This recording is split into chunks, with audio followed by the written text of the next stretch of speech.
Good morning, dear friends, and welcome. Here is this unit number 5, surface chemistry.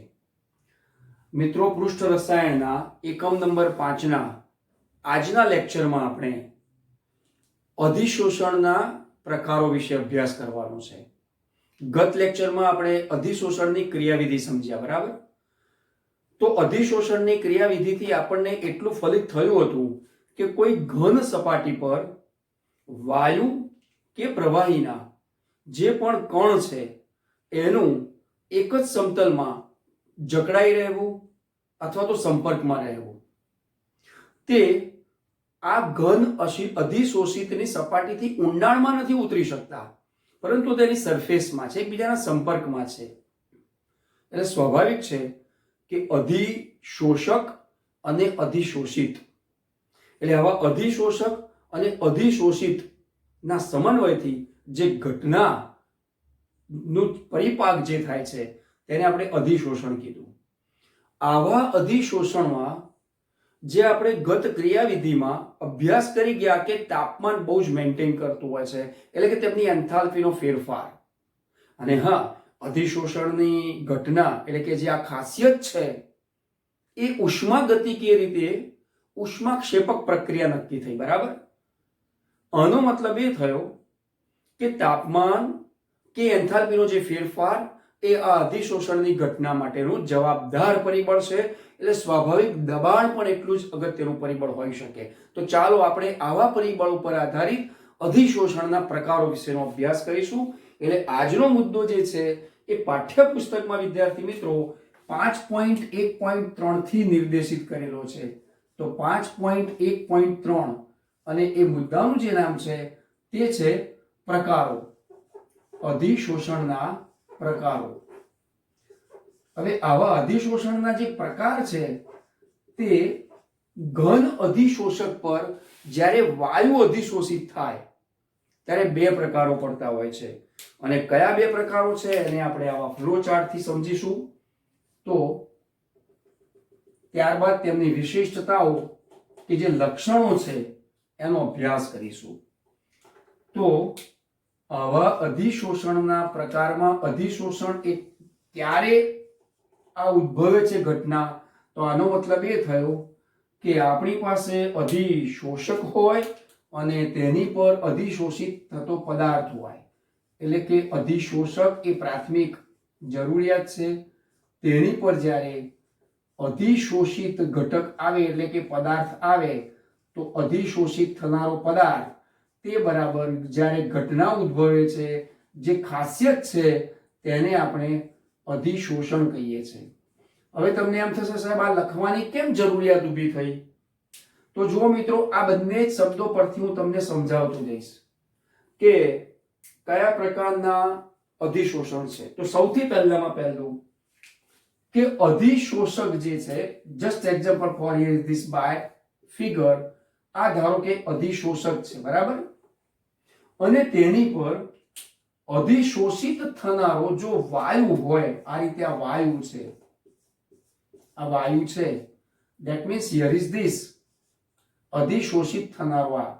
અને જ્યારે એની સપાટી પર અહીંયા અધિશોષણ થાય છે, now here is this phenomenon on this surface, એટલે કે એબ્સોર્પ્શન એટલે કે અધિશોષણ એ આ સપાટી પર જ્યારે થશે, બરાબર, ત્યારે આ વાયુઓ અથવા તો આ વાયુના જે કણ એ આ સપાટી પર અધિશોષિત થતાની સાથે એ ભૌતિકીય અને રાસાયણિકીય રીતે, એટલે કે ભૌતિક અધિશોષણ અને રાસાયણિક અધિશોષણ, જેને અંગ્રેજીમાં કહીએ તો ફિઝિસોર્પ્શન્સ એટલે કે ભૌતિક અધિશોષણ અને કેમિસોર્પ્શન્સ એટલે કે રાસાયણિક અધિશોષણથી ફલિત થાય છે.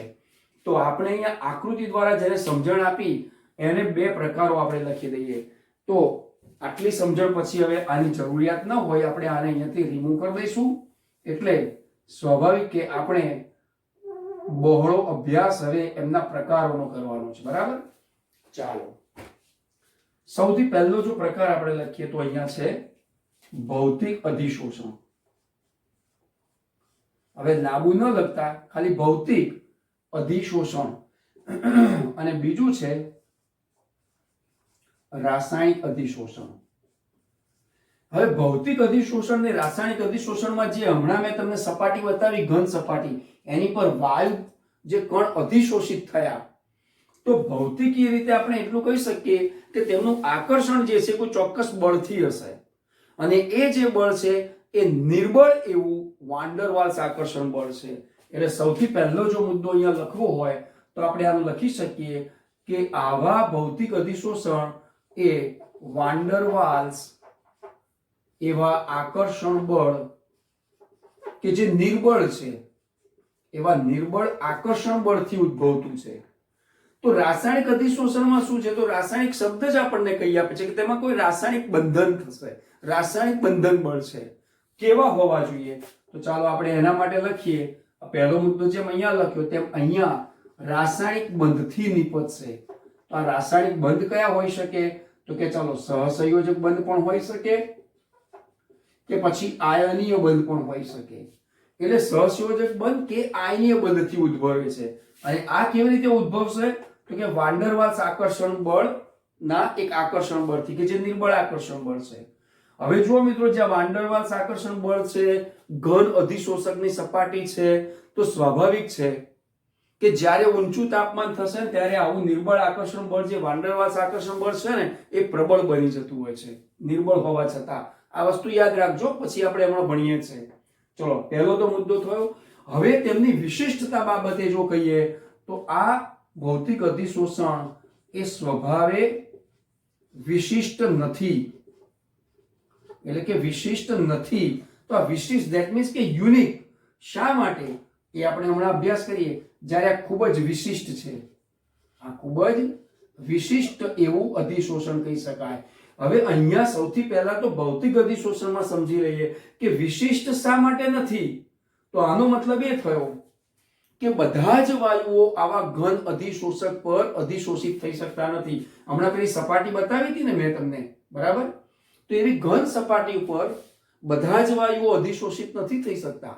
અને એનું એકમાત્ર કારણ છે કે વાન ડર વાલ્સ આકર્ષણ બળ નિર્બળ છે. એટલે કે એવા વાયુઓ કે જેમનું ક્રાંતિક તાપમાન, જેને આપણે ટીસી કહીએ છીએ, ક્રિટિકલ ટેમ્પરેચર, ધોરણ 11 દ્રવ્ય અવસ્થાઓમાં આપણે અભ્યાસ કર્યો. તો એવા ક્રિટિકલ ટેમ્પરેચર જેમ હાઈ હશે તો એ ક્રાંતિક તાપમાને આ નિર્બળ આકર્ષણ બળ જે વાન ડર વાલ્સ આકર્ષણ બળ છે, એવા વાયુઓ કે જેમનું ક્રાંતિક તાપમાન ખૂબ ઊંચું હશે ત્યારે તે લોકોની માત્રા વધારે હશે. તે ભૌતિક અધિશોષણમાં પરિણામે ઝડપથી થાય છે, પાછા પરિવર્તનીય હોય. સમજાય છે ને દોસ્તો? આનો મતલબ એ થયો કે તે સ્વભાવે વિશિષ્ટ નથી. એટલે કે બધા જ વાયુઓ આવી ઘન અધિશોષક સપાટી પર અધિશોષિત ન પણ થઈ શકતા હોય. એટલે આ મુદ્દો અહીંયા વિશિષ્ટ લખ્યો છે કે સ્વભાવે વિશિષ્ટ નથી. તો આમની વિશિષ્ટતામાં શું આવે? તો આમની વિશિષ્ટતામાં એટલું જ આવશે કે રાસાયણિક બંધની રચના જ્યાં પણ શક્ય બને છે, તો સ્વાભાવિક સહસંયોજક બંધ કે પછી આયનીય બંધ, તો રાસાયણિક બંધની રચના જ્યાં પણ શક્ય બને છે ત્યાં રાસાયણિક અધિશોષણ ઉદ્ભવતું હોય છે. તો એટ ધેટ ક્લિયર કે જ્યારે પણ આવા કોઈ રાસાયણિક બંધ ઉદ્ભવતા હશે, રચાતા હશે, ત્યાં એ પોતે વિશિષ્ટતાથી ઉદ્ભવે છે.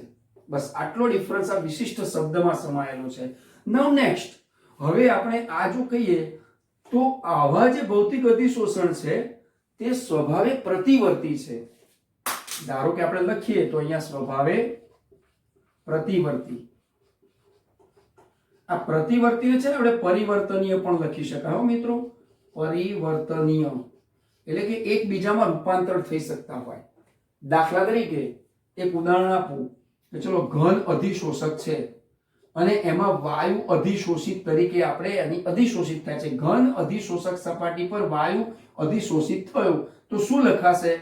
અધિશોષક ઘન છે એટલે અહીંયા ઘન લખાશે અને અહીંયા વાયુ લખાશે. That means this connected two this. આપણે પ્રથમ લેક્ચરમાં કીધું હતું કે આ જે ઊભી ત્રાંસી લીટી બતાવીએ છે તે તેની સંપર્ક સપાટી છે. વાયુ ડેશ ઘન આ રીતે પણ લખી શકાય, અથવા તો વાયુ એ આ ઘન અધિશોષકના સંપર્કમાં છે. હવે આ દરમિયાનમાં અધિશોષણની ઘટના એ ઉષ્માક્ષેપક છે એટલે પાઠ્યપુસ્તકમાં તમને આવું લખેલું જોવા મળશે. પણ આટલેથી પૂરું નથી થતું, કારણ કે આપણે શું ભણીએ છીએ? ભૌતિક અધિશોષણ. એટલે કે તે સ્વભાવે પ્રતિવર્તી. That means here is this shown by this reversible. સમજાય છે દોસ્તો? એટલે આ રીતે આ ભૌતિક અધિશોષણ એ પ્રતિવર્તી છે એટલે કે પરિવર્તનીય છે. હવે આ લખી દીધું છે, સમજી ગયા છે. તો અહીંયા આપણે લખવાની જગ્યા જોઈશે, એટલા માટે આ સમજણપૂર્વકનું જે ઉદાહરણ છે એને હું અહીંથી રિમૂવ કરીશ. તમને પાઠ્યપુસ્તકમાં જોવા મળશે. તો અહીંયા શું લખી શકાશે? તો આ સ્વભાવે પ્રતિવર્તી છે, જ્યારે આ સ્વભાવે અપ્રતિવર્તી છે. આને આપણે અપ્રતિવર્તી આવું લખી શકાય, અથવા તો અપરિવર્તનીય આવું પણ લખી શકાય. આનાથી ઉલટું છે. ઓકે, હવે જ્યારે નવો મુદ્દો આવશે એમાં શું આવશે? તો કેટલા વાયુઓ, જે હમણાં કીધું હતું ને વિશિષ્ટ છે, આ વિશિષ્ટ છે, જ્યારે આ વિશિષ્ટ નથી. તો હવે વિશિષ્ટ શા માટે નથી? તો એના માટે આપણે વાયુના સ્વભાવ તરફ જઈશું કે બધા જ વાયુઓ ઘન અધિશોષક પર અધિશોષિત થતા નથી, ત્યારે એને ભૌતિક અધિશોષણ કહીએ છીએ. તો કેવા વાયુઓ? તો સહેલાઈથી જે વાયુઓ આની પર અધિશોષિત એટલે કે પ્રવાહીકૃત કરી શકાય, સહેલાઈથી જે વાયુઓ પ્રવાહીકૃત કરી શકાતા હોય અથવા તો થઈ શકતા હોય,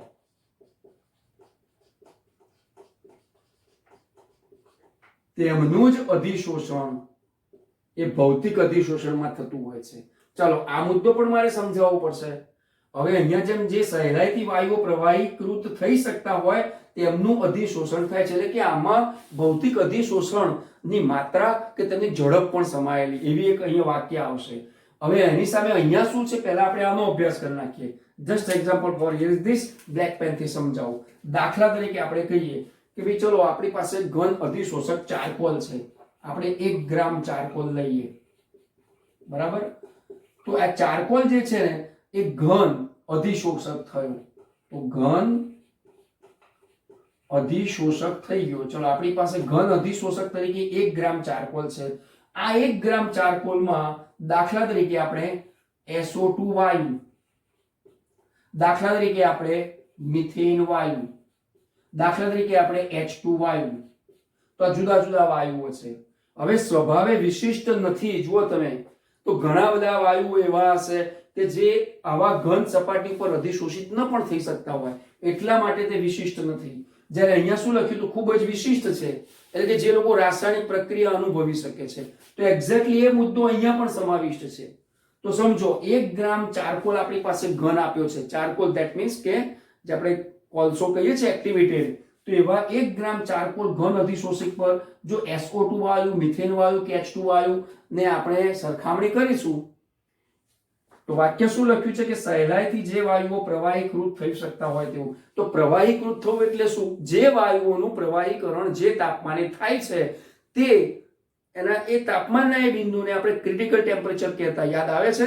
આનો મતલબ એ થયો, લાલ પેન્ટ્યુમના ક્રિટિકલ ટેમ્પરેચરની જો વાત કરીશ તો ધારો કે હું અહીંયા લખું TC, that means critical temperature. હવે આ તમારે યાદ રાખવા પડતા હોય છે, અને જો કદાચ યાદ ના રહે તો આવું ઉદાહરણ આપવા માટે આપણે આવા ત્રણેક મૂલ્યો યાદ રાખી શકીએ. દાખલા તરીકે SO2 વાયુનું આપણે તાપમાન લખીએ તો તે SO2 વાયુ માટે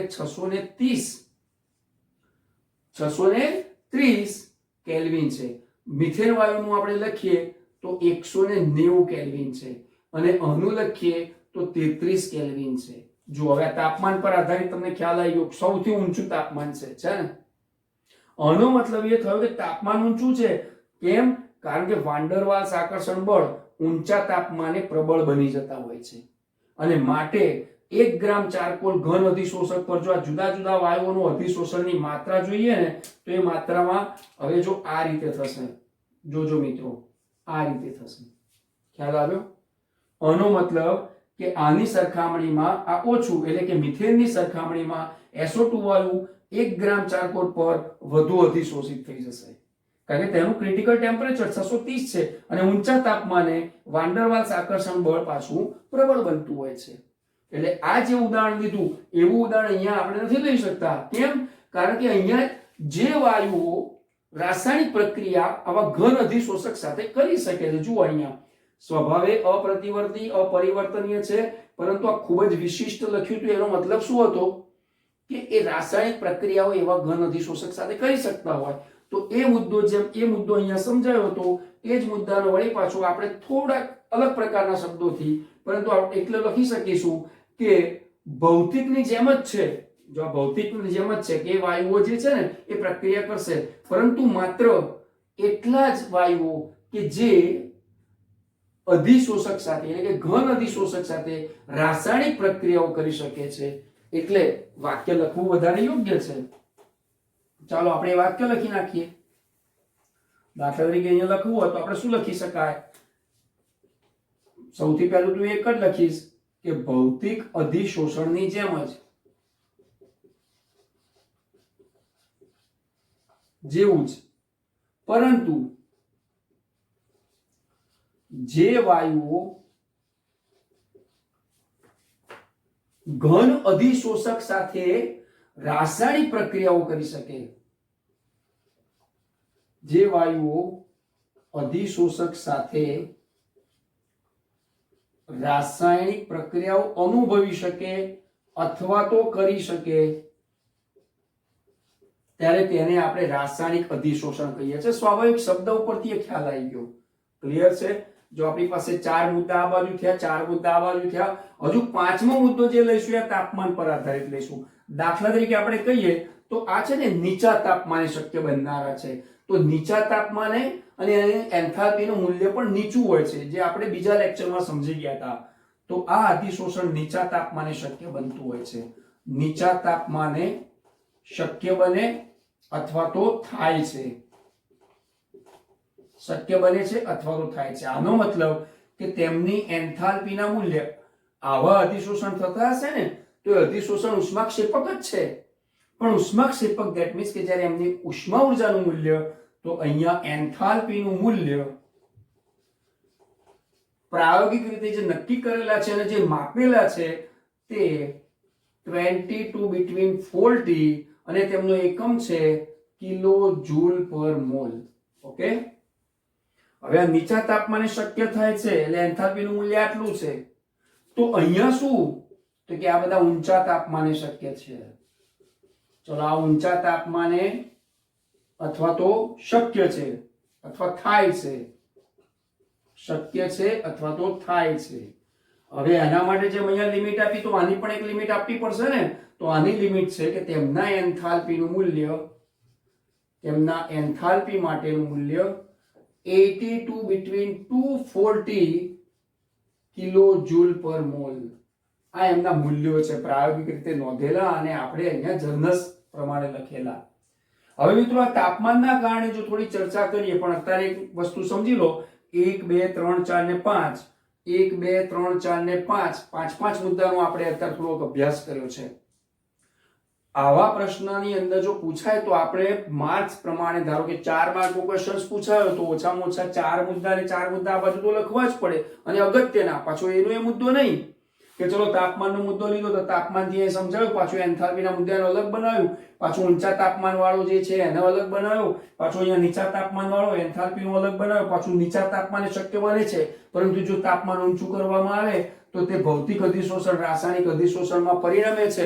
એટલે એકલા તાપમાન પર આધારિત તમે 2-3 મુદ્દા બનાવી દો અને તમે એમ કહો સાહેબ મેં 4 મુદ્દા લખ્યા છે તો મને 4 માર્ક્સ મળવા જોઈએ. ના, જો પરીક્ષા લક્ષી આપણે જવાબ આપવા માંગતા હોઈએ, એમાંથી માર્ક્સ આપણે એચીવ કરવા માંગતા હોઈએ, તો આવા અલગ અલગ પ્રકારના ઓછામાં ઓછા 4 મુદ્દાનું આપણું ત્યાં કેલ્ક્યુલેટેડ, ત્યાં ફોકસિંગ હોવું જોઈએ. એ લખવા પડે અને એ અલગ અલગ પ્રકારના મુદ્દા હોવા જોઈએ. તો સ્વાભાવિક છે કે વધુમાં વધુ આપણા 12મા ધોરણની પરીક્ષા પદ્ધતિ પ્રમાણે વધુમાં વધુ 4 માર્ક્સનો ક્વેશ્ચન પૂછાય. પણ કદાચ 3 માર્કનો પ્રશ્ન પૂછાય તો એવું પણ પૂછી શકાય કે ભૌતિક અધિશોષણની લાક્ષણિકતાઓ જણાવો. તો બધી જણાવવાની છે 3 માર્કમાં, તો ઓછામાં ઓછી 6 એક આવશે. દર 2 લાક્ષણિકતાઓ તમે અડધો માર્ક તમને કી પ્રમાણે આપી શકે ગુણ પ્રદાન યોજનામાં. તો એવી રીતે રાસાયણિક અધિશોષણની લાક્ષણિકતાઓ જણાવવા પણ પૂછી શકાય, અથવા કોઈ ઉદાહરણથી તમને આપી દીધું હોય જેની છેલ્લે આપણે પ્રશ્નમાં ચર્ચા કરીએ છીએ. પણ હું એવું માનું છું કે સૌથી પહેલા આ જે આપણે 5 મુદ્દા લખ્યા છે એ હું નથી માનતો કે હવે સ્ક્રીનશોટ લેવાની જરૂર છે, કારણ કે આપણે પાઠ્યપુસ્તક આપણું ભાગવત ગીતા સમાન છે અને એમાં આવા તફાવતના મુદ્દા તરીકે આપેલા છે. પણ અહીંયા અત્યારે તમે આ 5 મુદ્દાને સમજી ગયા હશો. ચલો વળી પાછા અલગ અલગ પ્રકારના અને કેટલાક આ તાપમાન પર આધારિત મુદ્દાની ચર્ચા કરવા માટે અહીંયાથી આ બોર્ડ પરથી આટલા 5 મુદ્દાઓને રિમૂવ કરવા પડશે. Okay, so guys we have removed this point અને હવે આપણે થોડાક નવા પોઈન્ટ તરફ જઈ રહ્યા છે. જો મિત્રો તાપમાન પર આધારિત મેં તમને સમજાવ્યું ને કે જેમ તાપમાન અહીંયા ઊંચું થાય છે એટલે કે પેલા ક્રિટિકલ ટેમ્પરેચર અહીંયા ઊંચા હતા તો નિર્બળ આકર્ષણ બળ જે પેલું વાંડરવાલ્સ હતું એ નિર્બળ આકર્ષણ બળ કેવું બન્યું? પ્રબળ બની ગયું હતું. એક્ઝેક્ટલી એ જ રીતે જો તાપમાન પર આધારિત હજુ આગળ આપણે ચર્ચા કરીએ તો આટલું લખી શકાય કે તાપમાન ના વધારા સાથે આવું ભૌતિક અધિશોષણ ઘટે છે. જ્યારે અહીંયા એનાથી ઉલટું છે મિત્રો, તાપમાનના વધારા સાથે તે વધે છે. જો અહીંયા જેમ તાપમાન તમે વધારે આપશો, મતલબ કે વધારે ઊંચું કરશો, તાપમાન આપવાનું ના હોય પણ તાપમાનમાં વધારો ઘટાડો હોય, તો તાપમાનનો વધારો એ આવા ભૌતિક અધિશોષણનો ઘટાડો સૂચવે છે. અને આવી ઘણી રાસાયણિક પ્રક્રિયાઓ છે ફિઝિકલી.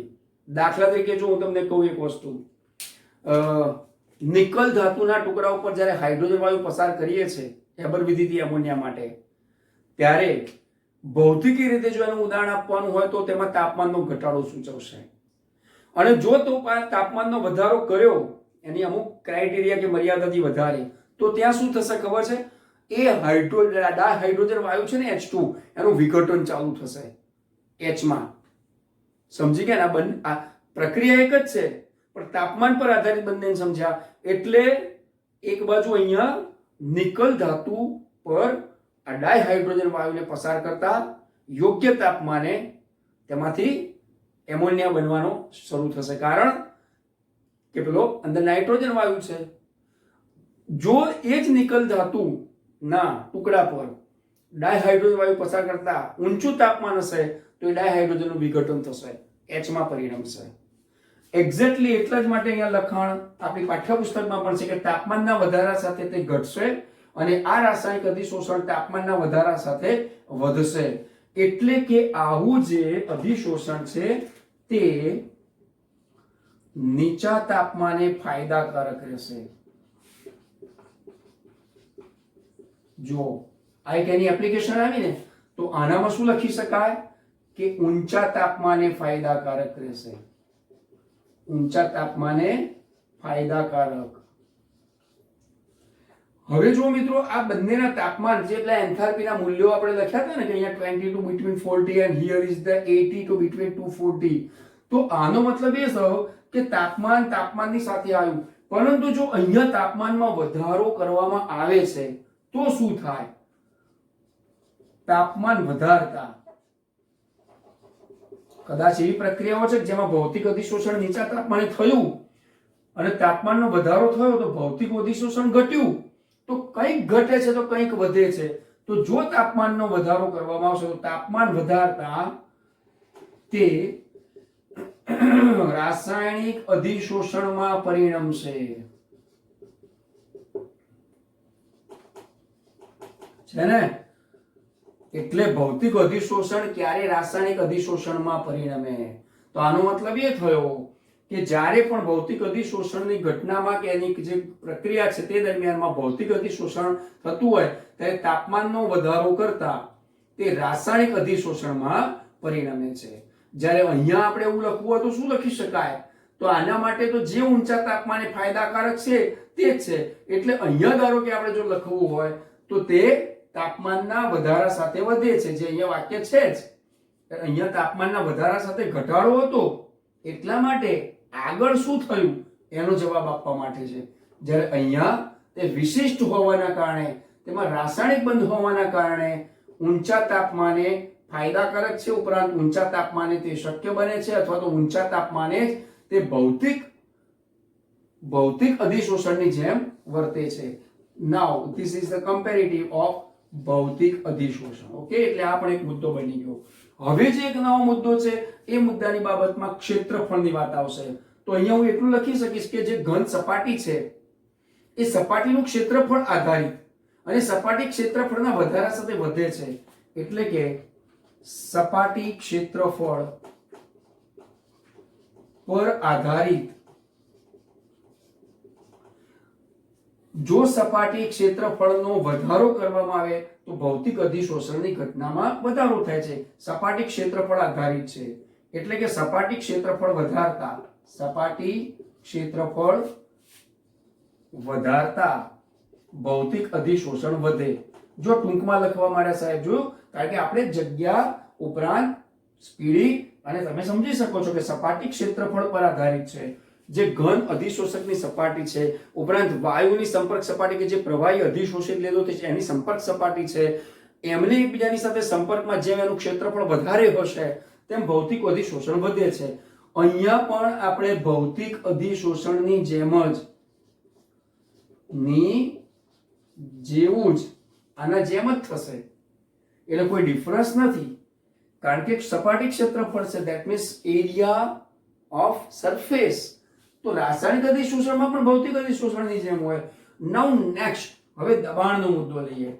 ઊંચા દબાણે, જો મિત્રો દબાણ ઊંચું છે ધેટ મીન્સ કે બંધ પ્રણાલી હોય ત્યારે ઊંચા દબાણે શું થાય? તો ઊંચા દબાણે તે અધિશોષક સપાટી પર ઊંચા દબાણે તે પણ તે એટલે ધેટ મીન્સ ભૌતિક અધિશોષક. ઊંચા દબાણે તે અધિશોષક સપાટી પર બહુઆણ્વીય સ્તર રચશે. બહુઆણ્વીય સ્તર રચે છે. જે પણ ઘન સપાટી છે ને, હવે ઊંચામાં ઊંચું દબાણ હોય, દાખલા તરીકે મેં હમણાં એક ઉદાહરણ આપ્યું તો અત્યારે ફરી બોલું પાછા કે બંધ પાત્રમાં ધારો કે આપણે હેબર વિધિથી એમોનિયા બનાવીએ છીએ તો એમાં ડાય નાઇટ્રોજન અને ડાય હાઇડ્રોજન વાયુ છે, પણ બંધ પાત્રમાં જેટલું તાપમાન ઊંચું કરશો તો પાછું દબાણ વધશે. તો સ્વાભાવિક છે કે તાપમાનનું મેન્ટેન થવું છે તો દબાણ પણ કેવું મેન્ટેન થવું જોઈએ? તો ભૌતિક અધિશોષણ છે એનો મતલબ કે ઊંચા દબાણે જો તે કરવામાં આવશે તો જે અધિશોષક છે એની સપાટી પર એ બહુઆણ્વીય સ્તર રચશે. એનો મતલબ કે વધારે અણુઓની ત્યાં રચના થઈ ગઈ છે. અહીંયા જો લખવું હશે તો શું થશે કે ઊંચા દબાણે તે અધિશોષક સપાટી પર એક આણ્વીય સ્તર રચશે. એટલે કે આણ્વીય સ્તરમાં એક આણ્વીય સ્તર, અહીંયા માત્ર હું ટૂંકમાં લખીને આપું છું, એક આણ્વીય સ્તરમાં પરિણમશે. જુઓ ડિફરન્સ શું આવ્યો? જે મેઇન ડિફરન્સ છે અંડરલાઈન કરું છું, તમે પણ સમજી શકો છો કે આ બહુઆણ્વીય સ્તર રચે છે જ્યારે આ એક આણ્વીય સ્તર રચશે. હવે જ્યારે પેલી એન્થાલ્પીની વાત કરી, ઊંચા તાપમાનની વાત કરી, અહીંયા ઊંચું તાપમાન થતા તે રાસાયણિક અધિશોષણમાં પરિણમે છે.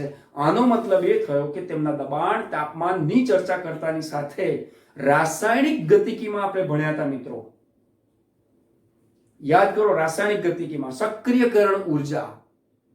તો સક્રિયકરણ ઉર્જાનો જો અહીંયા મુદ્દો લઈએ તો અહીંયા એક્ટિવેશન એનર્જી માટે એટલું કહી શકાય કે સક્રિયકરણ ઉર્જાની ઓછી જરૂર પડશે. Now this is the physics of cells, ભૌતિક અધિશોષણ છે એટલે સક્રિયકરણ ઉર્જાની ઓછી જરૂરિયાત ઊભી થાય છે. સક્રિયકરણ ઉર્જાની જરૂર ઓછી ઉદ્ભવે છે ત્યારે અહીંયા સક્રિયકરણ ઉર્જાની વધુ જરૂરિયાત ઊભી થાય છે. એટલા જ માટે આને છે ને સક્રિયકરણ અધિશોષણ પણ કહી શકાય. સક્રિય અધિશોષણ અથવા સક્રિયકરણ અધિશોષણ, કારણ કે એમાં સક્રિયકરણ ઉર્જાની ખૂબ વધારે જરૂર પડે છે, એક્ટિવેશન એનર્જી. વળી પાછા તમે જુઓ 1 2 3 4 5 6 1 2 3 4 5 6 બીજા પાછા 6 મુદ્દા આવ્યા. આગળ 5 મુદ્દાની ચર્ચા કરી, 11 એક મુદ્દા તો અહીંયા જ થયા. તો હવે રહ્યું શું આમાં? તો પેલા બે ઉદાહરણ રહ્યા મિત્રો. કયા? કે દાખલા તરીકે ભૌતિક અધિશોષણમાં એક ઉદાહરણ આપવું હોય તો તમને કહી શકું કે નીચા તાપમાને, દાખલા તરીકે જો આ બધું નીચા તાપમાને થાય છે તો નીચા તાપમાને એનાઈ ધાતુ પર જ્યારે પણ ડાયહાઇડ્રોજન વાયુનું અધિશોષણ કરવામાં આવશે તો એ ભૌતિક અધિશોષણ છે. વાક્ય શું વાપર્યું શરૂઆતમાં? નીચા તાપમાને. જો રાસાયણિક અધિશોષણમાં એનું ઉદાહરણ આપવું હોય તો ત્યાં માત્ર શું શબ્દ વાપરવાનો? ઊંચા તાપમાને. કારણ કે બધા ઊંચા તાપમાન સાથે થનારા છે. પણ થશે શું, તમે સાંભળો. આ ભૌતિક અધિશોષણમાં શું થયું કે નીચા તાપમાને નિકલ ધાતુની સપાટી પર ડાયહાઇડ્રોજન વાયુ જ્યારે પણ અધિશોષણ કર્યું તો થયું, પરંતુ જ્યારે તાપમાન વધી ગયું તો એ જ નિકલ ધાતુની સપાટી પર ડાયહાઇડ્રોજન વાયુ વિઘટન થશે અને H માં પરિણમશે. એટલે અહીંયા હવે જગ્યાના અભાવે લખતા નથી, પરંતુ આ બંને ઉદાહરણ પરથી તમે સમજી ગયા છો. મિત્રો, આજના આ લેક્ચરમાં અધિશોષણના જે બે પ્રકાર છે એ વાયુનો જે પણ વાયુ ઘટક અધિશોષિત થનારો છે તે ઘનમાં કઈ રીતે અધિશોષિત થયો અને એનાથી અધિશોષણની ઘટના ઉદ્ભવી, તો આ અધિશોષણ આપણી પાસે physics of substance and chemistry of substance. તો લગભગ આપણી પાસે 10 થી 11 મુદ્દા ઉપરાંત તેમની પાસે એક ઉદાહરણ પણ આપણે આપી શકીએ એમ છે. કદાચ ને ક્યાંક અલગ 3 માર્કનો પ્રશ્ન પૂછાય કે ભૌતિક અધિશોષણની લાક્ષણિકતાઓ જણાવો અથવા તો રાસાયણિક અધિશોષણની લાક્ષણિકતાઓ જણાવો. So that means here is this is the properties. આ એના લક્ષણો પણ છે, આઈડેન્ટિફિકેશન્સ કે ઉદ્ભવે છે તો એના શું લક્ષણો છે. અન્યથા જો તફાવતની રીતે પૂછે તો આપણે 2 કોલમથી તફાવતથી પણ સમજાવ્યા છે, ઉદાહરણ આપીને સમજાવ્યા છે. ઉપરાંત જ્યાં કદાચ આપને વાક્ય રચનાઓમાં ચોપડીમાંથી વાંચતા ખબર ના પડે તો અહીંથી સાહેબે આકૃતિ દોરીને પણ સમજાવ્યા છે. એટલે તમારી પાસે એક આગ્રહભરી અપેક્ષા રાખીએ કે પાઠ્યપુસ્તકમાં એને તફાવતની રીતે 2 કોલમમાં આપેલા છે. જેટલા પણ મુદ્દા આપ્યા છે તેને આ રીતે સમજીને, વાંચીને કે લખીને ખૂબ સારી રીતે તૈયાર રાખજો. કારણ કે હવે આવા તાપમાન પર આધારિત નેક્સ્ટ લેક્ચરમાં અધિશોષણ સમતાપ વક્રનો અભ્યાસ કરવાનો છે. તો હવે પછી મળીશું નેક્સ્ટ લેક્ચરમાં. ત્યાં સુધી wish you all the best.